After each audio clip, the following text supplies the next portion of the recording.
Hello, I'm Andy Channing, and I am the Gamelan man. And I teach Javanese and Balinese Gamelan. Andy, when did you hear gamelan for the first time? I don't remember exactly, but I remember watching some gamelan on television. I think it was a documentary about I Gusti Lumpad, about his funeral. And this must have been about 1980. But I must have already been interested in gamelan because I knew what it was. So I don't know whether I actually heard gamelan before that, but I knew what it was and was interested in that because I remember trying to record the program on a reel-to-reel tape recorder and the music, recording the music. The program was in London? Well, it was on television. I wasn't living in London at that time. And then how did you get involved in gamelan? Well, I listened to recordings of Balinese Gamelan. It was a friend's girlfriend's father had an LP of Javanese Gamelan and one of Balinese Gamelan, so we listened to those. And I used to do performances with a group at that time, and I would always play a Balinese piece before my group would play. So I would be playing it to an audience. This is an audience going to see like a rock gig, and they'd be listening to Balinese Gamelan. The first gamelan that you played was Balinese or Javanese?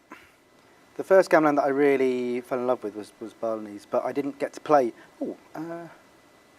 I did some Balinese gamelan in a workshop once at a festival, at Glastonbury Festival.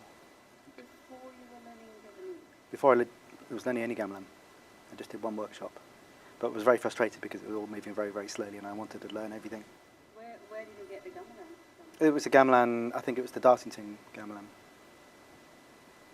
But the first workshop, the first proper gamelan session that I did was at the South Bank Centre in 1987 with Alec Roth. So that was the first group that you were working with? Yes, so that was the very first class that was public access. So up until then, the only way before then you could learn gamelan was by being at York, Oxford, Cambridge and Durham. They're the only universities that had gamelans, and Dartington.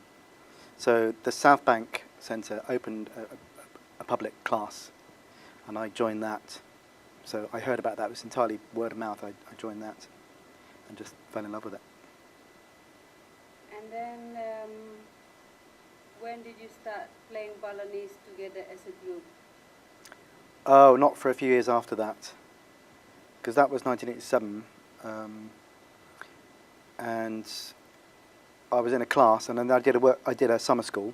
I was learning in a summer school the same year, and then I joined what became the South Bank Gamelan Players, so the first performing group that formed in London. And then I applied to do the scholarship, the Dharma Siswa, to go to study in Java, because there was no Balinese Gamelan here at that time. And just before I left, Balinese Gamelan Angklung arrived at SOAS, belonging to Chris Geddes, and then so I thought, oh well, while I'm out there, I'll make a note. I'll go and learn some Balinese Gamelan. So I went to study in Solo from 1989 until 91, and I spent several periods in Bali. Well, in fact, in Solo, I was learning Javanese Gamelan and Balinese, Sundanese, different types. And then I made some excursions to Bali to study Gamelan Angklung in Tegez. And then when I came back to London, I decided I would form a group learning the Angklung. And it didn't really start happening until about 1992, and then that was Kembang Kirang. So that was the first Balinese group in London. How did you manage to get to form this group? How did you manage to get people together? Okay, well initially the group was composed of people who played Javanese Gamelan, who were studying at the South Bank Centre. So that was the core of the group, and then I tapped into a very, very keen group that was at the South Bank. They were called the Friday Night Keenies, and they were very keen. So I persuaded them to come and join my Angklung group. So they did, and that was the core of the group. And that's what the group built on. We started doing performances, and very quickly the group kind of was established. And then we did several performances. Oh, it's all right. And then we did a performance in. I was offered a performance in Barcelona playing Gong Kibiar. And the group said, "Oh, this is crazy. We don't play Gong Kibiar."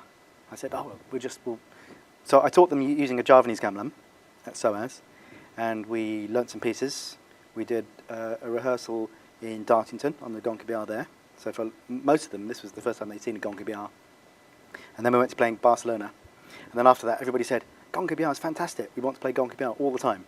So we decided that we would try and get a set of instruments. And in the end, Xerxes bought a set, and that arrived in 1998. And so the group grew because we needed more players, and that became Lila Cita. That was the name of that particular Gong Kibiar. And then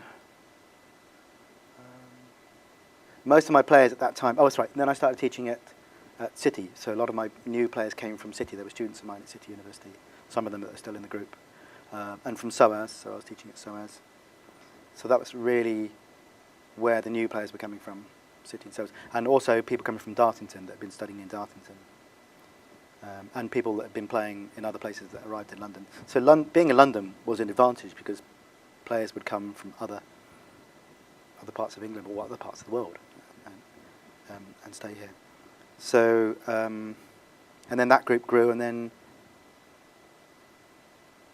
then you arrived, what, 1999, I think? And I think having a dancer took the group to a new level. And then Pat Cecilia arrived in 2003, I think. And in fact, in 2003, we got this Gamelan Samaradana for LSO St Luke's, and the Smappugulingen at SOAS arrived the same year. So everything just expanded even more. So then I started the community group here, and have been able to feed players from this group into Lila Cita as well. How did you get involved with LSO before you brought the gamelan? Well, they contacted me. Don't know how they found me, but they were building this building, and they wanted to buy a gamelan, to start a gamelan program, and they asked me if they should buy Javanese or Balinese, and I said, well, there's already a gamelan program based at the South Bank Centre, so you should buy Balinese gamelan. And initially, I was thinking of getting a Gong Kibiar, and then I knew that there was this new type of gamelan called Samaradana that had more notes, so I thought, we'll buy a Samaradana, because one of their initial ideas was, or one of their aims was to have collaborations with the LSO players, with Western instruments. So I figured that the more notes there were, the more chance of kind of collaborations that worked. So that, and then that led to all the collaborations with Pat Cecilia and various people, and Nye writing for this gamelan and Western instruments. How did you create the community group? Was it difficult at the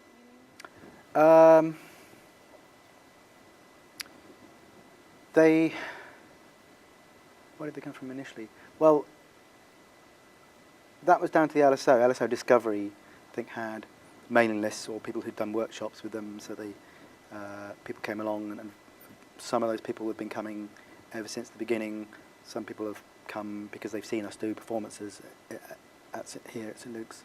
Some people have contacted me and said, I'd like to, I've just arrived in London, I'd like to play some Balinese gamelan. So I've suggested they come along to this group so I can assess how good they are before putting them into Lila Cita, which is a much higher level group, I